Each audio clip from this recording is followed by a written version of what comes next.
Halo mahasiswa teknik mesin, kita bertemu kembali. Kali ini kita akan membahas tentang materi perpindahan kalor konveksi paksa. Kita ketahui bahwa selain konveksi paksa juga bisa terjadi adalah konveksi alamiah. Aplikasi dari perpindahan kalor konveksi paksa ini cukup luas. Ini bisa terjadi pada kondensor, pada evaporator, atau pada peralatan perpindahan panas yang lainnya. Ya, konveksi paksa atau forced convection heat transfer. Ya, kita akan melihat bagaimana perpindahan panas itu terjadi. Tetapi sebelumnya kita juga perlu memahami fenomena lapisan batas yang terjadi ketika aliran itu mengalir pada suatu saluran atau pada suatu penampang. Ya, kali ini kita hanya melihat tentang aliran atau perpindahan panas yang terjadi pada penampang datar. Ya, jadi kita akan melihat misalnya terjadi pada plat atau juga penampang-penampang yang berbentuk datar. Ya, jadi kalau kita melihat tentang aliran laminar, kita tahu bahwa aliran itu ketika mengalir bisa kondisinya terjadi dia laminar atau turbulen. Ya, dan saat ini kita akan melihat aliran laminar pada plat datar. Ya, ketika aliran itu mengalir pada suatu penampang, ya, maka akan terbentuk apa yang disebut lapisan batas. Jadi lapisan batas ini terbentuk karena adanya gesekan antara aliran fluida itu sendiri dengan dinding atau penampang atau saluran itu, dan juga terjadi karena ada faktor atau efek viskos atau kekentalan pada fluida itu sendiri. Jadi kalau kita lihat di sini, ketika aliran mengalir misalnya pada plat datar seperti pada gambar, maka akan terbentuk lapisan batas atau yang kita sebut sebagai boundary. Ya, ada dua ya lapisan batas. Yang pertama adalah lapisan batas ya hidrodinamik, di mana di sini disimbolkan dengan delta, dan yang kedua adalah lapisan batas termal atau yang disimbolkan dengan delta TH. Ya, kalau kita lihat dari dua gambar ini yang menunjukkan lapisan batas hidrodinamik dan lapisan batas termal, kita lihat bahwa pada gambar A lapisan batas hidrodinamik, di mana ketika aliran itu mengalir di atas suatu plat datar dari ujung depannya atau yang kita sebut sebagai leading edge, maka di sini karena faktor tadi saya katakan faktor gesekan maupun faktor viskos, maka akan terbentuk suatu lapisan batas. Ya, kita lihat di sini lapisan batas ini akan terbentuk seperti ini ya sepanjang permukaan daripada penampang yang dilalui. Tebal lapisan batas hidrodinamik disimbolkan dengan delta, di mana bentuk profil aliran itu akan membentuk parabol seperti ini. Sehingga di sini kita lihat bahwa semakin dekat pada permukaan penampang, ini kecepatan aliran itu kecil. Semakin jauh dari penampang akan semakin membesar. Di samping itu kemudian akan timbul yang disebut sebagai tahanan geser.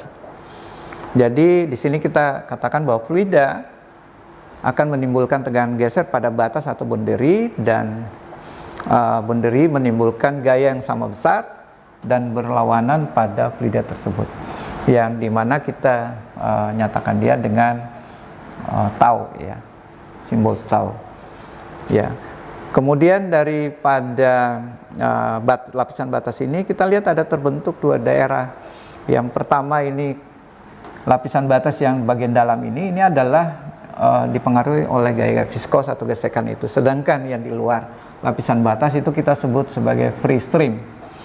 Ya, tentunya dari sisi kecepatan tentunya lebih besar dari free stream ya, sedangkan yang dalam lapisan batas itu diperkirakan 0,99 kali yang kecepatan aliran dari free stream. Ya, hal yang sama juga Kalau yang di atas di gambar A hidrodinamik, sedangkan gambar B adalah lapisan batas termal. Kita lihat profil daripada lapisan batas termal itu adalah seperti ini, ya, dimana tentunya yang lebih dekat dengan permukaan penampang itu temperaturnya akan besar, dan kemudian semakin jauh semakin kecil, sehingga kita lihat bentuknya terbentuk seperti ini. Simbol untuk tebal lapisan batas termal itu disimbolkan dengan delta T. Ya, kemudian kita juga mau melihat bahwa secara umum bahwa aliran yang mengalir itu bisa terbentuk aliran laminar, kemudian turbulen, dan di antara laminar dan turbulen itu adalah aliran transisi. Di sini kita lihat aliran laminar. Laminar itu kan dari kata lamin, ya, berlapis. Jadi kita lihat bahwa pola aliran itu masih berlapis pada daerah laminar, kemudian dia masuk transisi sebelum kemudian turbulen, di mana terjadi turbulensi aliran pada daerah turbulen ini. Ya, kita akan melihat juga bahwa ya pada di sini ada turbulent region atau daerah turbulensinya, kemudian di sini ada viscous sublayer yang terjadi pada bagian yang paling dekat dengan penampang saluran. Ya, untuk menentukan apakah lapisan batas itu termasuk lapisan batas laminar atau lapisan batas turbulen, maka kita melihat dari tetapan ini. Jadi U kali X per ini Greek alfabet nu gitu ya. Jadi U kali X per nu, ini bentuknya V kecil, ya, lebih kecil dari 5X pangkat 10 pangkat 5. Itu untuk lapisan batasnya itu adalah laminar. Tetapi ketika lapisan batas itu turbulen, ya, lapisan batas turbulen, maka persamaannya UX per nu, ya, lebih besar dari 5 kali 10 pangkat 5. Ini harus menjadi perhatian karena batasan ini akan berbeda untuk aliran di dalam saluran tertutup. Ini aliran di permukaan plat atau di saluran yang terbuka. Ya, jadi kalau untuk saluran tertutup tentunya laminar tentunya lebih kecil dari 2300. Ya, sedangkan kalau turbulen kadang-kadang kita sebutkan lebih besar dari 4000 dengan persamaan dari sini, gitu ya. Kemudian kita lihat bahwa yang berhubungan dengan aliran laminar atau lapisan batas ini juga kita lihat hubungan antara lapisan batas termal dengan lapisan batas hidrodinamik. Ya, di mana ini dinyatakan dengan angka Prandtl, gitu ya. Di mana delta T sama dengan delta itu bila Prandtl-nya sama dengan 1, delta T lebih kecil dari delta itu Prandtl-nya lebih besar dari 1, dan delta T lebih kecil dari delta itu Prandtl lebih kecil dari 1. Di mana angka Prandtl ini angka Prandtl dari Ludwig Prandtl, ya, yang meneliti tentang lapisan batas. Kita lihat persamaan untuk Prandtl ini adalah Prandtl sama dengan mu kali Cp per K. Ya, mu itu adalah viskositas dinamik, Cp itu adalah koefisien panas jenis pada tekanan konstan, kemudian K sendiri adalah konduktivitas termal. Ya. Baik, kita lihat slide berikutnya. Ya, tadi dikatakan untuk bilangan Reynolds, ya, bilangan Reynolds sama dengan U kali X per nu, atau sama dengan rho, ya, kali U kali X per mu. Di sini kita lihat ini bisa kita menggunakan viskositas dinamik nu, atau bisa kita menggunakan viskositas kinematik nu, dan ini viskositas dinamik mu. Ya, jadi bisa kita lihat bahwa U sendiri itu adalah kecepatan aliran, Kecepatan aliran yang dinyatakan dengan meter per sekon, ya, meter per sekon. Kemudian X itu adalah jarak dari leading edge, jadi dari depan ujung plat, ya, dinyatakan dengan satuan meter. Kemudian viskositas kinematik dengan satuannya meter kuadrat per sekon, dan viskositas dinamik mu itu newton sekon per meter kuadrat. Di sini kita lihat juga bahwa Polhausen menyatakan persamaan yang menghubungkan lapisan batas termal dan lapisan batas hidrodinamik. Ya, kita lihat ini selain Prandtl juga Polhausen menyatakan hubungan antara lapisan batas termal dan lapisan batas hidrodinamik, di mana delta T sama dengan delta per Prandtl pangkat sepertiga. Ya, dalam konveksi paksa ini kita memang perlu memperhatikan bagaimana kita memperoleh koefisien perpindahan panas pada konveksi. Ya, koefisien perpindahan panas konveksi rata-rata bisa kita hitung dengan menggunakan persamaan ini, dengan catatan bahwa aliran itu pertama dia laminar, kemudian ini terjadi pada plat datar, ya, karena untuk aliran turbulen maupun juga aliran yang di dalam saluran tertutup itu juga berbeda persamaannya nanti, ya, di mana H rata-rata itu sama dengan 2Hx. Di sini beda H rata-rata dengan Hx. Hx itu adalah koefisien perpindahan panas konveksi pada jarak X dari depan leading edge. Kemudian di sini ada Nusselt rata-rata juga, ya, nilai rata-rata bilangan Nusselt, di mana ini sama aja, H rata-rata kali L dibagi K, ya, sama dengan 0,664 REL pangkat setengah kali angka Prandtl pangkat sepertiga. Ya, di sini ada beberapa persamaan juga untuk kita bisa nanti menghitung laju perpindahan panas per satuan luas.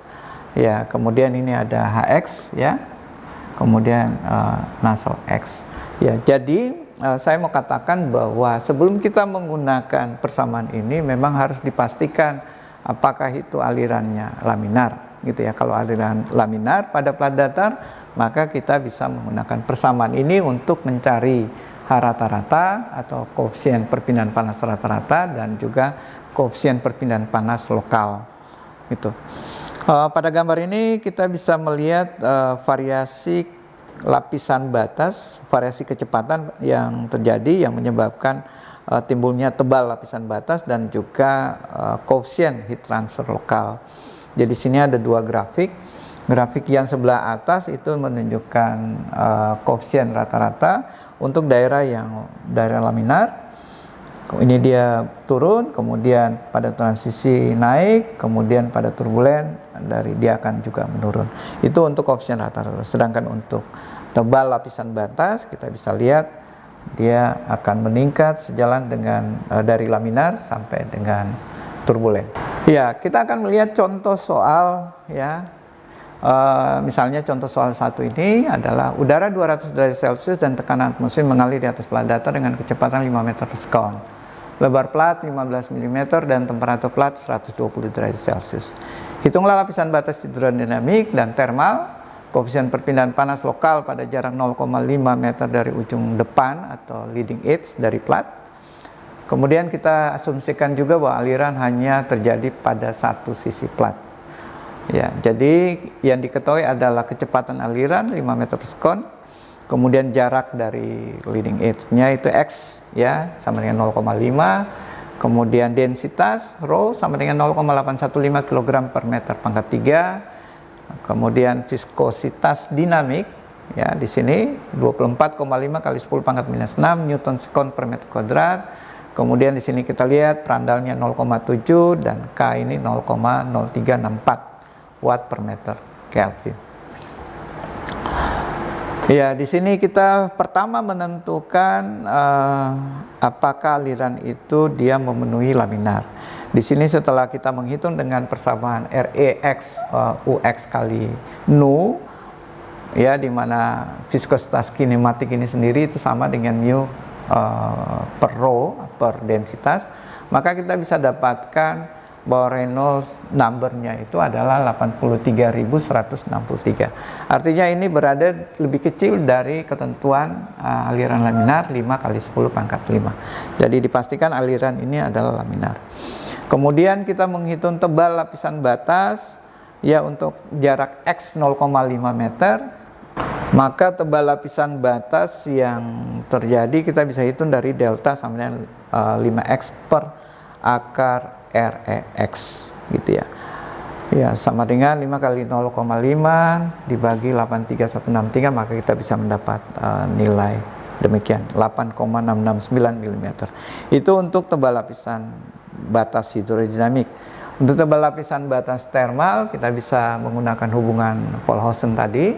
Ya, ini delta TH sama dengan delta per perandal pangkat sepertiga. Ya, kemudian untuk menghitung local heat transfer coefficient atau koefisien perpindahan panas lokal HX, maka kita bisa gunakan persamaan ini. Ya, HX sama 0,332 kali K per X kali Reynolds pangkat setengah dan perandal pangkat sepertiga. Sehingga kita mendapatkan local heat transfer coefficient-nya itu adalah 6,189 ini. Watt per meter kuadrat Kelvin. Itu soal nomor 1. Kita lihat juga soal nomor 2. Ya, soal nomor 2, udara pada tekanan atmosfer dan 40 derajat Celcius mengalir di atas plat datar yang panjang 2 meter dengan kecepatan 5 meter per sekon. Temperatur plat 120 derajat Celcius. Hitunglah koefisien perpindahan panas rata-rata pada panjang plat 2 meter dan laju perpindahan panas antara plat dengan udara jika lebar plat 1 meter.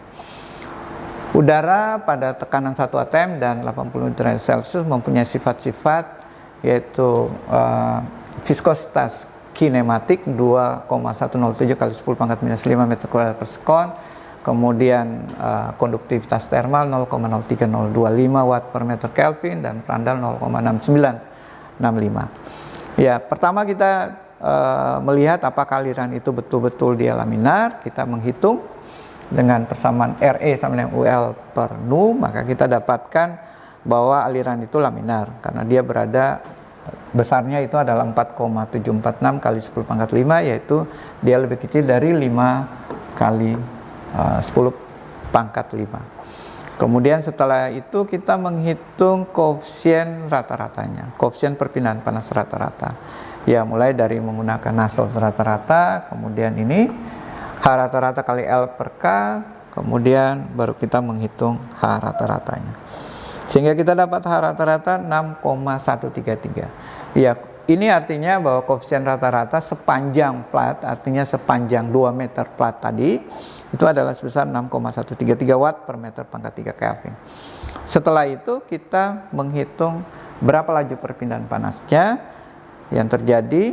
Ya, laju perpindahan panas itu kita menghitung dengan persamaan Q sama dengan H rata-rata kali luas penampang plat tadi dikali dengan TS kurang T tatu hingga. TS itu adalah temperatur surface, temperatur plat, dikurang dengan temperatur fluida T tatu hingga. Sehingga kita dapatkan laju perpindahan panas itu adalah 981,28 watt. Ya, itu jawaban kita. Jadi mohon perhatian mahasiswa bahwa untuk menghitung laju perpindahan panas pada suatu plat, tahapan adalah kita memastikan apakah aliran itu laminar dengan menggunakan persamaan yang disebutkan tadi, apakah itu aliran laminar, sehingga kita bisa memastikan penggunaan rumus empiris yang kita gunakan itu benar. Ya, kemudian setelah itu baru kita bisa menghitung koefisien rata-rata, ya, atau koefisien perpindahan panas lokalnya. Setelah dapat itu baru kita bisa menghitung laju perpindahan panas. Ya, demikian yang bisa kita sampaikan. Mudah-mudahan bagian daripada lapisan batas dan aliran laminar atau perpindahan panas yang terjadi pada permukaan plat datar ini bisa dipahami. Terima kasih.